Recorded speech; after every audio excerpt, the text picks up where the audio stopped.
it's still a long way to go. There's still a big gap with French-speaking voters and the Quebec City region. So I'm very humble and realistic about it. That's Charles Milliard reacting to the poll that shows the Liberals doing so well. In fact, depending if you know on who you believe, 23, 22%. Maybe they were basically in a dead heat with the PQ. That's something we haven't seen in forever. David Heurtel is going to be in for James Meny for the next little while. Is on the line, former Quebec Liberal cabinet minister, political analyst. So, David, two things about Charles Milliard today. Number one, that's good news. And then number two, seemingly out of nowhere, this idea that the notwithstanding clause, which previous provincial Liberal governments had said they would not necessarily support, he today came out and said that depending on what's in it, not all of it, but he'd be willing to keep the notwithstanding clause. What did you make of that? Yeah, very clumsy way of taking such an important policy decision. First of all, doing this during what's called in Quebec City a hot room. It's basically a semi-organized scrum in a very tidy room with all the reporters. And, yet again, he's been asked this ever since he started running again for leader. And even more so since he became the leader of the Liberals, what are you going to do about Bill 96 and Bill 21? Bill 21's been clear. He would not renew the notwithstanding clause.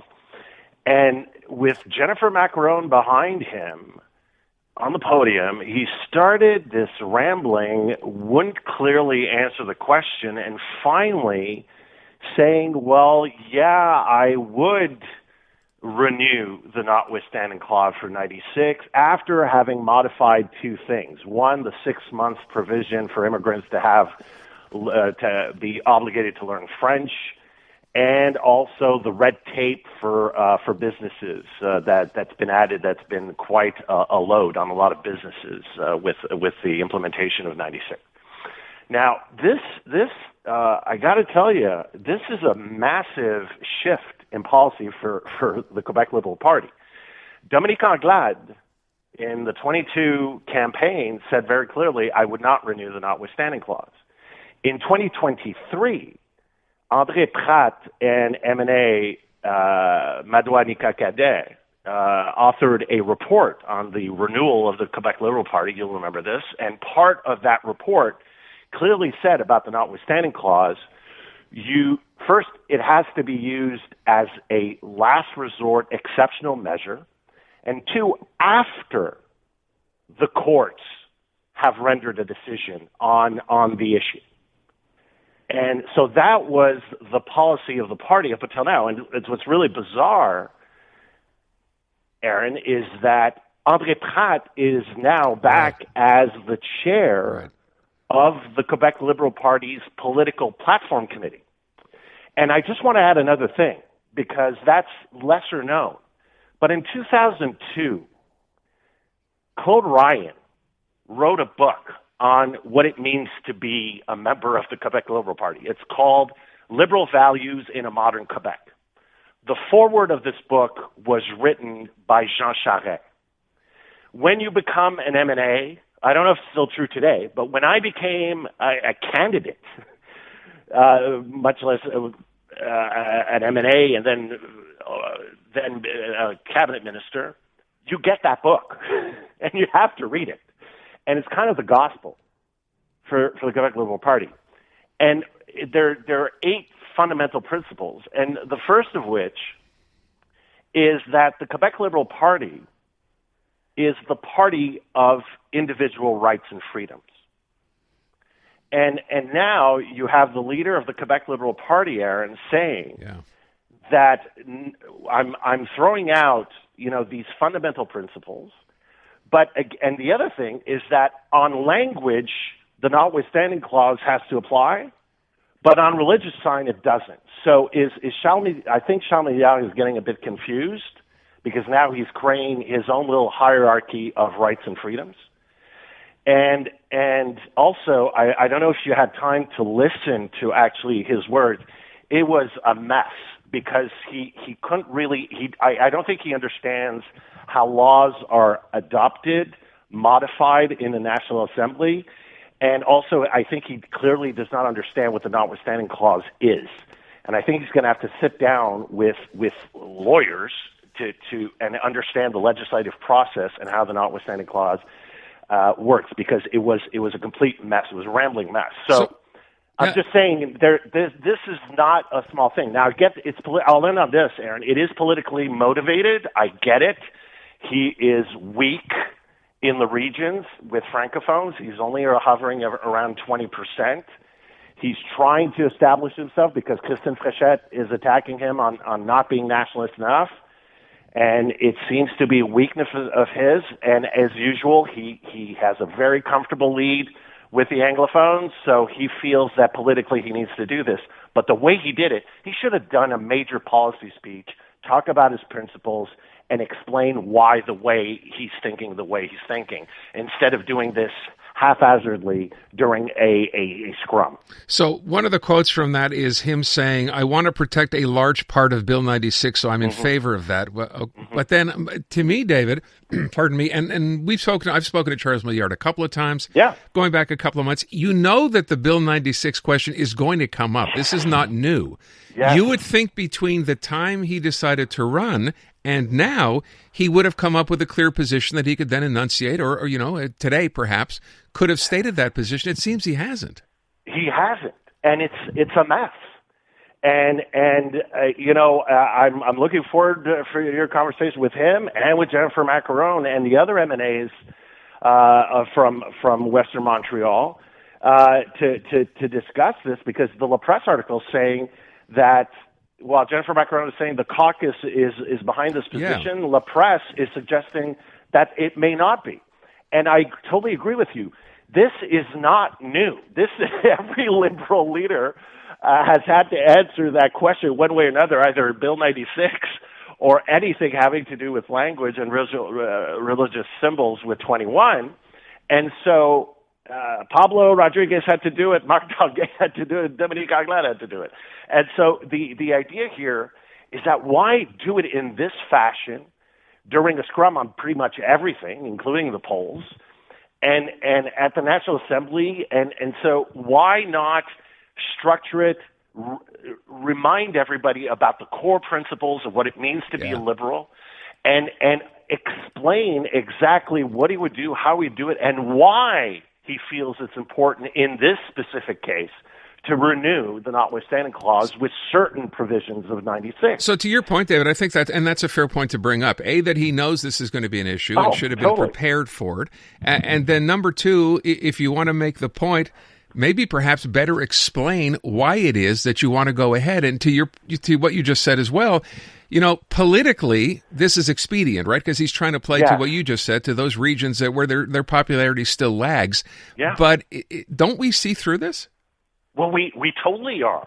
And I think in the regions, people are going to see through this. The thing is that the problem right now, and the knock on the Quebec Liberal Party in the regions, and that's from the PQ, that's from the Conservatives, and from the CAQ, is saying the Liberals aren't nationalists, aren't defenders of Quebec identity, of the Quebec nation. And so that's one of the knocks, right? And the polling shows this. Now, right now, and it's true, for 3 polls in a row now, the Liberals have been in the lead, but statistically, let's face it, it's a tie with the PQ. But with the way vote distribution works, you all know this, the PQ is still well ahead, is still hovering around a majority government territory. Right. And let's say, for example, the polling, who's really dangerous right now in the regions, it's the Conservatives. The Conservatives are now showing a lot of strength in the Quebec City region. They're showing a lot of strength elsewhere. And that's a nationalist, more center-right position on identity issues. So, but the thing is that not only it should have been done in a much more structured, rational, calm way, and not matter-of-factly during a scrum at the National Assembly, do it as a major policy speech, explain where you're coming from, explain where you are, explain where you're going, what it means to be a liberal. And again, the Quebec Liberal Party is the party of individual rights and freedoms. That's a core principle. That's why you're a liberal. Yeah. And so the idea here is that and the liberal governments have used the notwithstanding clause before. But there is a way to do it. There's a way to explain it. And I don't think it necessarily will fly the way he did it and the way he presented it as scoring points with older Francophone voters in the region. Yeah, and that's the concern. All right, let me move on to talk about Christine Frechette, officially sworn in yesterday, of course, as our new premier. My question to listeners, and I'm going to come back to this once we get done here, is, she talked about, meeting with people. She understands that, the economy is tough, higher cost of living, et cetera, et cetera. And we'll introduce some measures. And as I said, too, when I brought it up, it's not fair. It's only been a day. I'm not expecting her to roll out policy. But I'm asking, it seems a pretty easy one would be just go ahead, in the same way the feds got rid of the gas tax, or that 10 cents rather, go ahead and do the same thing for the provincial tax, right? But beyond that, what would we like to see, right? This premier now offer up to say, you know what, I've heard what you said. I heard how tough things are. Here's what I'm going to do for you. What would that be? Well, I think it the other piece is groceries. I mean, let's remember, Mark Carney rolled out a few weeks ago the $1,800. Maybe it's a couple of months ago actually. The $1,800 credit for food. And that could be another thing that would be directly hitting consumers in the right way with their pocketbook. On the housing thing, the welcome tax, I don't see it. I don't see how that changes anything. I mean, the problem is accessing the housing market, and it's also rent. It's not everybody that's in the market yet because they don't have money, and they're having problems with their rent. Right. And so you have to make everyday life easier, and I think it's getting rid. I think in terms of the way we're taxed and the fees, there's going to be there has to be some measures that directly affect the everyday lives of people. But at the same time, I think, Christine Frechette, it has been a day, but she kind of had announced already when she met Eric Girard on Tuesday that she's looking at those three things, right? She's looking at the gas tax. She's looking at something, making buying food easier, and she's also looking at the welcome tax exemption.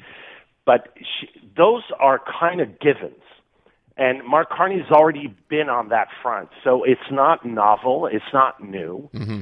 And the other thing, that poll. One thing that's important about that poll. Yes, it has been a day, but that poll was taken on Monday and Tuesday, after Quebecers knew that she was going to be the premier of Quebec.